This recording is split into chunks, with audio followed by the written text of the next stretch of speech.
ದೇವರ ನಾಮಕ್ಕೆ ಸ್ತೋತ್ರವಾಗಲಿ. ಈ ದಿನ ನಾವು ವಿಲಿಯಂ ಕೇರಿ ಅಂದರೆ ಇಂಗ್ಲೆಂಡ್ ದೇಶದಿಂದ ದೇವರ ಸೇವೆಗಾಗಿ ದೇವರ ಕರೆಯುವಿಕೆಯಿಂದ ಭಾರತ ದೇಶಕ್ಕೆ ತಮ್ಮ ನಿಸ್ವಾರ್ಥವನ್ನು ಅವರು ತ್ಯಜಿಸಿ ಭಾರತ ದೇಶಕ್ಕೆ ಬರುತ್ತಾರೆ. ಅವರ ಕಿರು ಪರಿಚಯವನ್ನು ಮಾಡಿಕೊಳ್ಳೋಣ. ವಿಲಿಯಂ ಅವರು 17 ಆಗಸ್ಟ್ 1761ರಲ್ಲಿ ಇಂಗ್ಲೆಂಡಿನಲ್ಲಿ ಜನಿಸಿದರು. ವಿಲಿಯಂ ತಂದೆಯವರು ಸತ್ತ ನಂತರ ವಿಲಿಯಂ ಅವರ ಕುಟುಂಬವನ್ನು ಸಾಕುವುದಕ್ಕಾಗಿ ಚಪ್ಪಲಿಯನ್ನು ಹೊಲಿಯುತ್ತಾ ಸಾಗಿಸ್ತಾ ಇದ್ದರು. ವಿಲಿಯಂ ಅವರು ಡೋರತಿ ಅಂದರೆ ಡಾಲಿ ಎಂಬವರನ್ನು ವಿವಾಹವಾಗಿದ್ದರು. ಇವರಿಗೆ 7 ಮಕ್ಕಳಿದ್ದರು. 5 ಗಂಡು ಮಕ್ಕಳು ಮತ್ತು 2 ಹೆಣ್ಣು ಮಕ್ಕಳು. 2 ಹೆಣ್ಣು ಮಕ್ಕಳು ಮತ್ತು 2 ಗಂಡು ಮಕ್ಕಳು ಹುಟ್ಟಿದ ತಕ್ಷಣವೇ ಸತ್ತು ಹೋದರು. ವಿಲಿಯಂ ದೇವರ ಕರೆಯುವಿಕೆಯಿಂದ ಇಂಗ್ಲೆಂಡ್ ದೇಶದಿಂದ ಭಾರತ ದೇಶಕ್ಕೆ ತಮ್ಮ ಕುಟುಂಬಗಳನ್ನು ಪೂರೈಸುವುದಕ್ಕಾಗಿ ಅವರು ಭಾರತ ದೇಶದಲ್ಲಿ ಸೇವೆಗಳನ್ನು ನಡೆಸುವುದಕ್ಕಾಗಿ ಭಾರತ ದೇಶಕ್ಕೆ ಬರುತ್ತಾರೆ. ಆ ಸಮಯದಲ್ಲಿ ಡೋರತಿ ಹಾಗೂ 3 ಜನ ಮಕ್ಕಳು. ಆ ಸಮಯದಲ್ಲಿ ಡೋರತಿ 4ನೇ ಮಗುವಿನ ಗರ್ಭಾವಸ್ಥೆಯಲ್ಲಿ ಇರುತ್ತಾಳೆ. ಆ ಸಮಯದಲ್ಲಿ ಇಂಗ್ಲೆಂಡ್ ದೇಶದಿಂದ ಭಾರತ ದೇಶಕ್ಕೆ 5 ತಿಂಗಳ ದೋಣಿಯ ಪ್ರಯಾಣದಲ್ಲಿ ಕೋಲ್ಕತ್ತಾಗೆ 1793ರಲ್ಲಿ ಬರುತ್ತಾರೆ.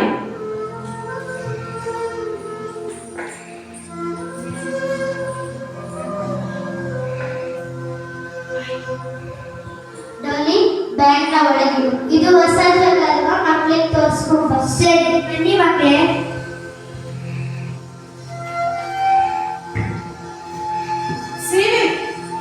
ಸೇವೆ ಮಾಡುವಾಗ ಈ ಲೋಕದ ಪ್ರಯಾಣ ಮುಂದುವರಿಸುವಾಗ ಅನೇಕ ಶೋಧನೆಗಳು ವೇದನೆಗಳು ಅವರಿಗೆ ಎದುರುಗೊಂಡರು. ವಿಲಿಯಂ ವಿಲಿಯಂ ನನಗೆ ಇರಕ್ಕಾಗ್ತಾ ಇಲ್ಲ. ವಿಲಿಯಂ ಏನಾಯ್ತು ಡಾಲಿ? ಇಲ್ಲಿ ಎಲ್ಲ ಆಚೆ ಕಡೆ ಹೋದ್ರು ಹುಲಿ ಸಿಂಹಗಳೇ ಇದ್ದಾವೆ. ಈ 100 ಜನ ಮಕ್ಕಳು ಇಟ್ಕೊಂಡು ಹೆಂಗಿರೋದನ್ನ ಹೇಳು ವಿಲಿಯಂ. ಡಾಲಿ, ನಾವು ಭಾರತ ದೇಶಕ್ಕೆ ಬಂದಿದ್ದೇನೆ ಕೇಳು. ನೀನ್ ಯಾವಾಗಲೂ ಹಿಂಗೆ ಹೇಳ್ತೀಯ. ನಾನು ಎಷ್ಟು ಸಲ ಹೇಳ್ತೇನೆ ನಿನಗೆ ಭಾರತಕ್ಕೆ ಬರೋದು ಬೇಡ ಅಂತ. ನೀನ್ ಬರುವಂತ ಮಾಡಿದ್ದಕ್ಕೆ ಅಲ್ವಾ ಬಂದಿದ್ದು. ಬಾ ವಿಲಿಯಂ, ವಾಪಸ್ ಇಂಗ್ಲೆಂಡಿಗೆ ಹೋಗೋಣ. ಪ್ಲೀಸ್ ವಿಲಿಯಂ, ಪ್ಲೀಸ್ ಡಾಲಿ, ದಯವಿಟ್ಟು ಕೋಪ ಮಾಡ್ಕೋಬೇಡ. ನಾವು ಭಾರತ ದೇಶಕ್ಕೆ ಬಂದಿದ್ದೇನೆ ಕೇಳು. ಭಾರತದಲ್ಲಿ ನಡೀತಿರೋ ಮೂಢಾಚಾರ ಮೂಢನಂಬಿಕೆನ ತೆಗೆದಾಕಕ್ಕೆ ಅವರಿಗೆ ದೇವರ ವಾಕ್ಯವನ್ನ ಹೇಳಿ ಅವ್ರನ್ನ ಬದಲಾಯಿಸ್ಬೇಕು ಡಾಲಿ. ಛೀ, ನೀನ್ ಯಾವಾಗಲೂ ಹಿಂಗೆ ಹೇಳ್ತೀಯ. ವಿಲಿಯಂ ಕೇರಿಯವರು ಇದೆಲ್ಲ ಒಳಗೊಂಡು ವಾತಾವರಣ ಬದಲಾವಣೆಯಿಂದ ವಿಲಿಯಂ ಕೇರಿಯವರು ಅನಾರೋಗ್ಯದಿಂದ ಅಸ್ವಸ್ಥಗೊಳ್ಳುತ್ತಾರೆ.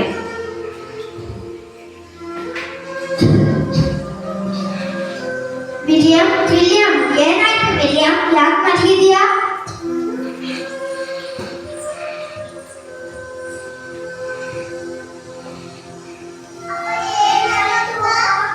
ಏನಾಗಿಲ್ಲ.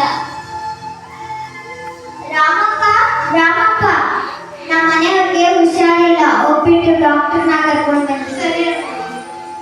ಅಳ್ಬೇಡಿ ಮಕ್ಕಳೇ, ಏನಾಗಲ್ಲ. ಅಳ್ಬೇಡಿ ಮಕ್ಕಳೇ, ಅಳ್ಬೇಡಿ.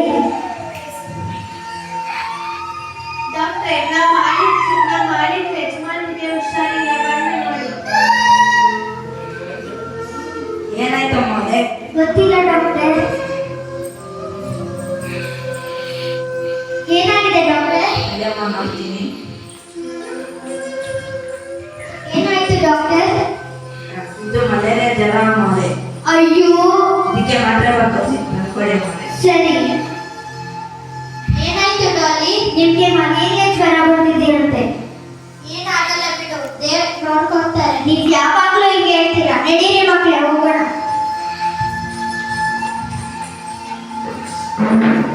ವಿಲಿಯಂ ಅವರು ತಮ್ಮ ಸೇವೆಯಲ್ಲಿ ಬೇಸರಗೊಳ್ಳದೆ ತಮ್ಮ ಸೇವೆಯನ್ನು ಮುಂದುವರಿಸಿದರು. ಇದರಲ್ಲಿ ಮುಖ್ಯವಾಗಿ ಅವರು ಜನರಿಗೆ ಸತ್ಯವೇದ ತಿಳಿಸಬೇಕೆಂದು ಕೆಲವು ಭಾಷೆಗಳಲ್ಲಿ ಭಾಷಾಂತರ ಮಾಡುತ್ತಾರೆ. ಆ ಸಮಯದಲ್ಲಿ ಅವರ ಕಿರಿ ಮಗನಾದ 5 ವರ್ಷದ ಪೀಟರ್ ಎಂಬ ಮಗನನ್ನು ಕಳೆದುಕೊಳ್ಳುವ ದೃಶ್ಯ. ವಿಲಿಯಂ ವಿಲಿಯಂ ಪೀಟರ್ ಎದೊಡ್ಡಲ್ಲ. ವಿಲಿಯಂ ಏನಾಯ್ತು ಡಾಲಿ? ಪೀಟರ್ ಪೀಟರ್ ಪೀಟರ್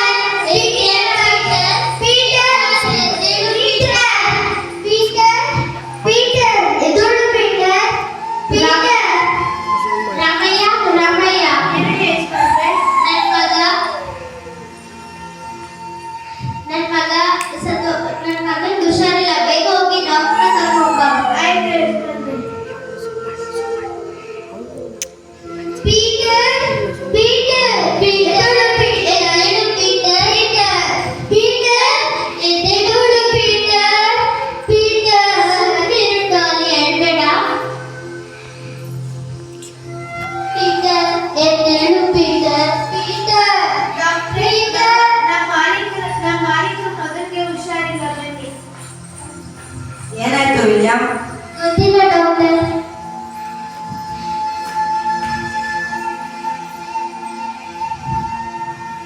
ಸಾರಿ ವಿಲಿಯಂ, ನಿಮ್ಮ ಮಗನ ಉಳಿಸ್ಕೊಳಕ್ ಆಗಿಲ್ಲ ವಿಲಿಯಂ. ಅಯ್ಯೋ ಪೀಟರ್ ಪೀಟರ್ ಪೀಟರ್ ಎದುರು ಪೀಟರ್ ಪೀಟರ್ ಎದುರು ಪೀಟರ್ ಪೀಟರ್ ಪೀಟರ್ ಡಾಲಿ ಎದ್ದೇಳು ಡಾಲಿ. ದೇವ್ರೆ, ನನ್ನ ಮಗನು ನಿನ್ನ ಹತ್ರನೇ ಕರ್ಕೊಂಡಿದ್ಯಾ. ನನಗೆ ಇವ್ರನ್ನ ಎಲ್ಲಿ ಸಮಾಧಿ ಮಾಡ್ಲಿ? ಇವ್ರನ್ನ ಸಮಾಧಿ ಮಾಡಕ್ ನೀನೇ ದಾರಿ ತೋರಿಸ್ಬೇಕು ದೇವ್ರೆ. ಅಯ್ಯ ಅಯ್ಯ, ನನ್ನ ಮಗ ಸತ್ತೋಗಿದ್ದಾನೆ. ಅವನ ಸಮಾಧಿ ಮಾಡಕ್ಕೆ ನೀವೇ ಸಹಾಯ ಮಾಡಿ. ನೀವು ಬೇರೆ ತರದವರು, ನಿಮಗೆ ನಾವು ಸಹಾಯ ಮಾಡೋದು. ಅಯ್ಯ, ನೀವಾದ್ರೂ ಸಹಾಯ ಮಾಡಿ. ಬಿಡಿ ಕೈ, ನೀವು ಕ್ರೈಸ್ತ ಧರ್ಮನ ಭಾರತಕ್ಕೆ ಸಾರೋಕ್ ಬಂದಿರೋರು, ನಾವು ಸಹಾಯ ಮಾಡಲ್ಲ. ಹೋಗಿ ಕಳಿ. ದೇವ್ರೆ, ನನ್ ಯಾರು ಸಹಾಯ ಮಾಡ್ತಾರೆ ದೇವ್ರೆ? ಏನಾಯ್ತು ಅಯ್ಯ? ನನ್ನ ಮಗ ಸತ್ತೋಗಿದ್ದಾನೆ. ನನಗೆ ಯಾರು ಸಹಾಯ ಮಾಡ್ತಾ ಇಲ್ಲ. ನಾನು ಸಹಾಯ ಮಾಡ್ತೀನಿ ಅಯ್ಯ. ಡಾಲಿ ಡಾಲಿ ಎದ್ದೇಳು Dolly. Peter Peter Peter Dolly ಬಿಡಿ. ಪೀಟರ್ ಬಿಡಿ. ಪೀಟರ್ ಪೀಟರ್ ಪೀಟರ್ ಪೀಟರ್ ಸುಮ್ಮನೆ ಡಾಲಿ, ಅಳ್ಬೇಡ.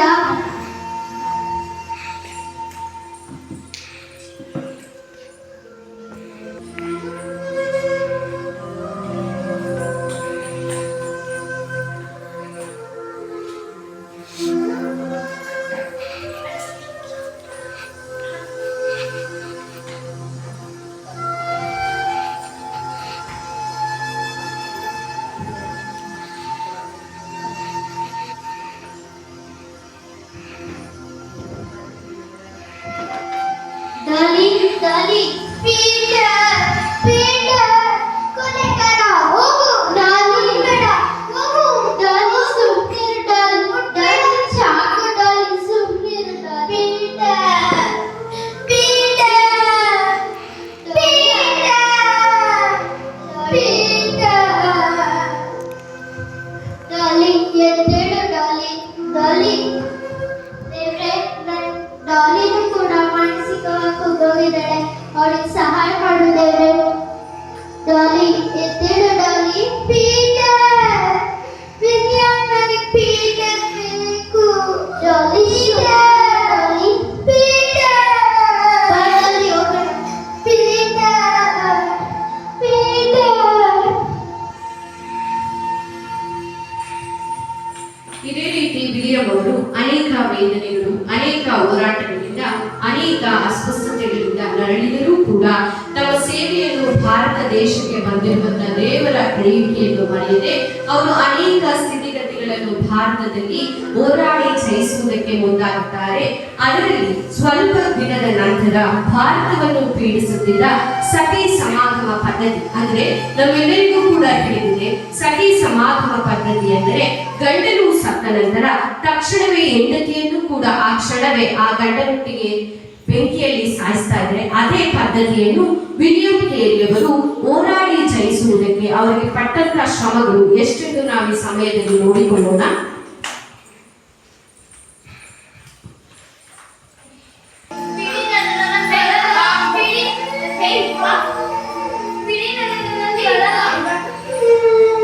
ಏನ್ ಮಾಡ್ತಿದ್ದೀರಾ? ಇದು ನಮ್ಮ ಸಂಪ್ರದಾಯ, ನಾವು ಏನಾರ ಮಾಡ್ತೀವಿ. ನಿಮಗೆ ಯಾಕೆ? ಇದು ತುಂಬಾ ಅಪರಾಧ. ಇದು ನಮ್ಮ ಸಂಪ್ರದಾಯ. ಗಂಡ ಸತ್ಮೇಲೆ ಹೆಂಡತಿನೂ ಹಾಕಿ ಸುಡೋದು. ನೀವು ಯಾರನ್ನೆಲ್ಲ ಕೇಳೋದಕ್ಕೆ ಹೋಗಿ. ಬದುಕಿರುವಾಗಲೇ ಹೆಂಡತಿನ ಹಾಕೋದು ತುಂಬಾ ಅಪರಾಧ. ಇದನ್ನ ಮಾಡಬಾರದು. ಇದು ನಮ್ಮ ಸಂಪ್ರದಾಯ. ಹೋಗಿ ಆ ಕಡೆ.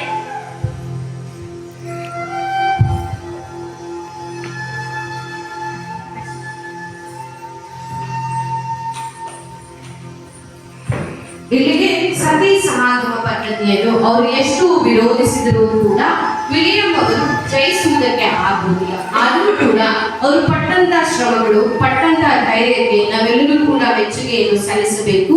ಈ ಸಮಯದಲ್ಲಿ ಸ್ವಲ್ಪ ದಿನಗಳಾದ ನಂತರ ಭಾರತದಲ್ಲಿ ನಡೆಯುತ್ತಿರುವಂತಹ ಅನ್ಯಾಯವನ್ನು ನೋಡಿ ಆ ದೇಶದ ಭಾಷೆ ಅಂದರೆ ಬೆಂಗಾಲಿಯಲ್ಲಿ ಭಾಷಾಂತರವನ್ನು ಮಾಡಿದರು ಮತ್ತು ಕುಟುಂಬಸ್ಥರೆಲ್ಲರಾಗಿ ಅವರು ಬೆಂಗಾಲ ಭಾಷೆಯಲ್ಲಿ ಭಾಷಾಂತರಿಸಿದರು.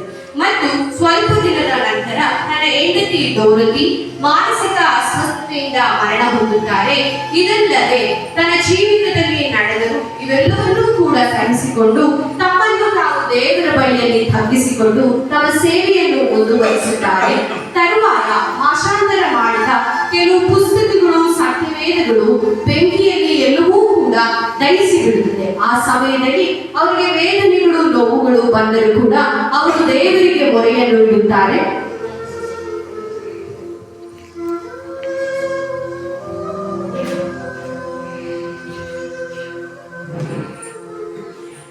ಅಯ್ಯ ಅಯ್ಯ ಅಲ್ಲಿ ಬೈಬಲ್ ಮತ್ತೆ ನಿಮ್ಮ ಮಗ ಬೆಂಕಿಯಲ್ಲಿ ಸುಟ್ಟೋಗ್ತಿದ್ದಾನೆ. ಅಯ್ಯೋ ದೇವ್ರೆ, ನಾನು ಏನ್ ಮಾಡ್ಲಿ ದೇವ್ರೆ?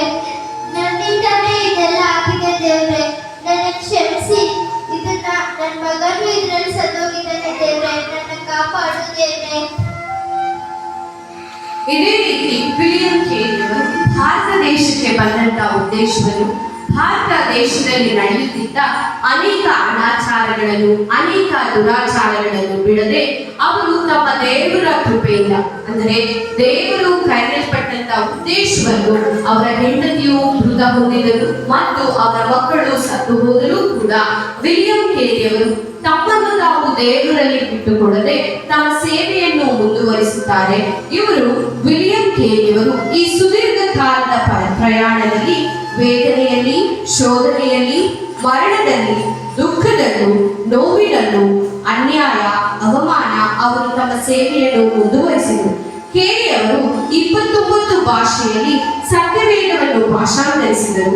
ನಮ್ಮ ಕೈಯಲ್ಲಿರುವಂತಹ ಸತ್ಯವೇದವನ್ನು ನಮಗೆ ನಮ್ಮ ಭಾಷೆಯಲ್ಲಿ ಕೊಡುಗೆಯಾಗಿ ಕೊಟ್ಟರು. ವಿಲಿಯಂ ಕೇರಿಯವರು ತಮ್ಮ ಕರೆಯುವಿಕೆಯನ್ನು, ಅಂದ್ರೆ ದೇವರು ಕರೆಯಲ್ಪಟ್ಟಂತಹ ಉದ್ದೇಶವನ್ನು ಹೇಗೆ ನೆನಪಿನಲ್ಲಿಟ್ಟುಕೊಂಡು ಎಷ್ಟೇ ಶೋಧನೆಗಳು, ಎಷ್ಟೇ ವೇದನೆಗಳು ಅವರ ಜೀವಿತಗಳಲ್ಲಿ ಬಂದರು, ಅಂದರೆ ಎಲ್ಲರೂ ಕೂಡ ಅವರ ಕುಟುಂಬದಲ್ಲಿ ಘಟಿಸಿದರು. ತಮ್ಮ ಪ್ರೀತಿಯ ಪಾತ್ರರಾದ ಹೆಂಡತಿ, ಮಕ್ಕಳು ಎಲ್ಲರೂ ಕೂಡ ತ್ಯಜಿಸಿದರೂ ಕೂಡ ತಮ್ಮ ಸೇವೆಯನ್ನು ಒಂದು ಸಾರಿಯೂ ಕೂಡ ಅವರು ತಮ್ಮ ಸೇವೆಯಲ್ಲಿ ಬಂದಂತ ಉದ್ದೇಶವನ್ನು ಹಿಂದಿರುಗಿ ನೋಡದೆ ನಾವೆಲ್ಲರ ಕೈಯಲ್ಲಿರುವಂತಹ ಸತ್ಯವೇದಗಳು ಈ ದಿನ ನಮ್ಮ ಕೈಯಲ್ಲಿ ಕೊಡಲ್ಪಟ್ಟಿದೆ ಅಂದರೆ ಅದಕ್ಕೆ ಮುಖ್ಯವಾದ ಕಾರಣ ವಿಲಿಯಂ ಕೇರಿಯವರು. ಅವರು ಪಟ್ಟಂತಹ ಶ್ರಮೆಗಳು, ಅಂದರೆ ಭಾರತ ಮಿಷನರಿ ಆಗಿ ಬಂದಂತ ಅವರ ಕರೆಯುವಿಕೆಯನ್ನು ನೆರವೇರಿಸಿದರು. ಅದೇ ರೀತಿಯಲ್ಲಿ ಇದನ್ನ ನಾವೆಲ್ಲರೂ ಕೂಡ ತಿಳಿದುಕೊಳ್ಳಬೇಕೆಂದರೆ ನಾವುಗಳು ಕೂಡ ದೇವರು ಕರೆಯಲ್ಪಟ್ಟಂತಹ ನಿಯೋಜನೆಯನ್ನು, ದೇವರು ಕರೆಯಲ್ಪಟ್ಟಂತಹ ಉದ್ದೇಶವನ್ನು ಪ್ರತಿಯೊಬ್ಬೊಬ್ಬರು ಕೂಡ ಗ್ರಹಿಸಿಕೊಂಡು ದೇವರಿಗೆ ನಮ್ಮಲ್ಲಿ ಎಷ್ಟೇ ಅವಮಾನಗಳು, ದುಃಖಗಳು, ನಿಂದನೆಗಳು, ಅಪರಾಧಗಳು, ಅವಮಾನಗಳು ಏನೇ ನಮ್ಮಲ್ಲಿ ಬಂದರೂ ಕೂಡ ನಾವುಗಳು ಕೂಡ ಕ್ರಿಸ್ತನ ಅಧೀನದಲ್ಲಿ ವಿಲಿಯಂ ಕೇರಿಯವರು ಹೇಗೆ ತಗ್ಗಿಸಿಕೊಂಡರು ಅದೇ ರೀತಿ ನಾವುಗಳು ಕೂಡ ತಗ್ಗಿಸಿಕೊಂಡು ವಿಲಿಯಂ ರೀತಿಯಲ್ಲಿ ನಾವುಗಳು ಕೂಡ ದೇವ ಪ್ರಸನ್ನತೆಯಿಂದ, ದೈವಿಕ ಜ್ಞಾನದಿಂದ ನಾವೆಲ್ಲರೂ ಕೂಡ ನಡೆಸಲ್ಪಡುವುದಕ್ಕೆ ನಾವೆಲ್ಲರೂ ಕೂಡ ಮುಂದಾಗೋಣ. ಈ ಚಿಕ್ಕ ಸ್ಕಿಟ್ಟನ್ನು ಮಕ್ಕಳು ಅದ್ಭುತವಾಗಿಯೂ ಸುಂದರವಾಗಿಯೂ ಮಾಡಲ್ಪಟ್ಟು ಪ್ರತಿಯೊಬ್ಬೊಬ್ಬರ ಮನಸ್ಸುಗಳನ್ನು ತಿಳಿಯುವ ರೀತಿಯಲ್ಲಿ, ಪ್ರತಿಯೊಬ್ಬೊಬ್ಬರ ವಿವೇಚನೆಗಳನ್ನು ಕಳೆದುಕೊಳ್ಳುವ ರೀತಿಯಲ್ಲಿ, ಪ್ರತಿಯೊಬ್ಬೊಬ್ಬರ ಸಾಮರ್ಥ್ಯಗಳನ್ನು ಹೊಂದಿ ಪ್ರತಿಯೊಬ್ಬೊಬ್ಬರ ರೂಪದಲ್ಲಿ ಕಟ್ಟಲ್ಪಡುವುದಕ್ಕೆ ಮಾಡಲ್ಪಟ್ಟಿದ್ದಾರೆ. ಅದಕ್ಕಾಗಿ ಮಕ್ಕಳಿಗೂ ನೀವೆಲ್ಲರೂ ಕೂಡ ಕೂತು ಇಷ್ಟು ಸಮಯಗಳ ಕಾಲ ನೋಡಿದ್ದ ನಿಮಗೂ ಕೂಡ ಧನ್ಯವಾದಗಳನ್ನು ಹೇಳುತ್ತೇನೆ. Praise the Lord. ದೇವರು ಎಲ್ಲರನ್ನು ಆಶೀರ್ವದಿಸಲಿ.